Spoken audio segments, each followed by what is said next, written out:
Hi friends, welcome to Greens and Spices Kitchen. ಇವತ್ತಿನ ನಮ್ಮ special recipe set dosa. Fluffy ಆಗಿ ಒಳಗಡೆ ಸ್ಪಾಂಜಿ ಆಗಿರೋ ಈ ಸೆಟ್ ದೋಸೆ ಜೊತೆ ಸಾಗು ಅಥವಾ ಕಾಯಿ ಚಟ್ನಿ ಇದ್ದರೆ ಆಹಾ ಮಚ್ಚವಾಗಿರುತ್ತೆ, ಏನಂತೀರಾ? ಹಾಗೆ ಲಂಚ್ ಬಾಕ್ಸ್ಗೂ ಪರ್ಫೆಕ್ಟ್ ಆಗಿರುತ್ತೆ. ಮನೆಯಲ್ಲೇ ಈ ಥರ ಸಾಫ್ಟ್ ಆಗಿರೋ ಸೆಟ್ ದೋಸೆ ಹೇಗೆ ಮಾಡೋದು ನೋಡೋಣ. Let start.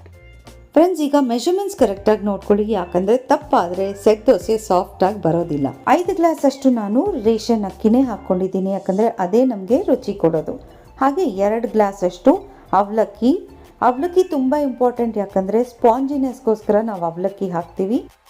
1 ಗ್ಲಾಸ್ ಅಷ್ಟು ಉದ್ದಿನಕಾಳು ಹಾಕ್ಬಿಟ್ಟು ಇದ್ರ ತುಂಬ ನೀರು ಹಾಕ್ಬಿಟ್ಟು 8 to 10 ಅವರ್ಸ್ ಇದನ್ನು ನೆನೆಸಿಟ್ಬಿಡ್ಬೇಕು. ಗ್ರೈಂಡರ್ ಅಥವಾ ಮಿಕ್ಸಿಗೆ ಹಾಕ್ಬಿಟ್ಟು ನೀವು 10 to 12 ಅವರ್ಸ್ ನೆನೆಸಿಟ್ಬಿಟ್ಟು ತೆಗೆದು ನೋಡಿದ್ರೆ ಇಷ್ಟು ಸಾಫ್ಟ್ ಆಗಿ ನಿಮ್ಮ ದೋಸೆ ಹಿಟ್ಟು ರೆಡಿ ಆಗಿಬಿಡುತ್ತೆ. ಫ್ರೆಂಡ್ಸ್, ಈಗ ಹಿಟ್ಟು ರೆಡಿ ಆಗೋಯ್ತು, ದೋಸೆ ಹಾಕೋದೊಂದೇ ಬಾಕಿ.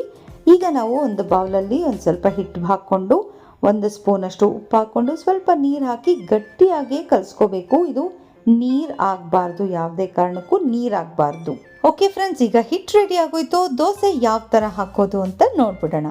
ಹೆಂಚ್ ಮೇಲೆ ನಾವು ಈ ಥರ ಹಿಟ್ಟು ಹಾಕ್ಬಿಟ್ಟು ಬಿಟ್ಬಿಡ್ಬೇಕು, ಯಾಕಂದರೆ ಯಾವಾಗಲೂ ಸೆಟ್ ದೋಸೆ ಸ್ವಲ್ಪ ದಪ್ಪನೇ ಇರಬೇಕು.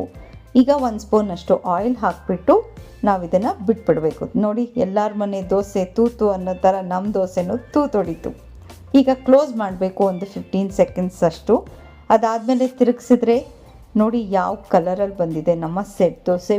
ಬ್ಯೂಟಿಫುಲ್ಲಾಗಿ ಸಾಫ್ಟಾಗಿ ಸ್ಪಾಂಜಿಯಾಗಿ ನಮ್ಮ ಸೆಟ್ ದೋಸೆ ರೆಡಿ ಆಗೋಯ್ತು. ಈಗ ಇನ್ನೊಂದು ದೋಸೆನ ಹಾಕ್ಬಿಡೋಣ. ಸೇಮ್ ಸ್ಟೆಪ್ಸ್ ಫಾಲೋ ಮಾಡಬೇಕು. ಇದರ ನೆಕ್ಸ್ಟ್ ವಿಡಿಯೋನಲ್ಲೇ ನಾನು ತರಕಾರಿ ಸಾಗು ಯಾವ ಥರ ಮಾಡೋದು ಸೆಟ್ ದೋಸೆಗೆ ಅಂತ ತೋರಿಸ್ಕೊಡ್ತೀನಿ, ಪ್ಲೀಸ್ ವಾಚ್. ಒಂದು ಇಂಪಾರ್ಟೆಂಟ್ ಟಿಪ್ಸ್ ಏನಂದರೆ, ದೋಸೆ ಯಾವಾಗಲೂ ಹಾಕಿದ ಮೇಲೆ ಈ ಥರ ಕ್ಲೋಸ್ ಮಾಡಿಡಬೇಕು, ಇಲ್ಲಾಂದರೆ ಹಸಿ ವಾಸನೆ ಇರುತ್ತೆ. ಸೊ ಈ ಟಿಪ್ಸ್ನ ಮರಿಬೇಡಿ.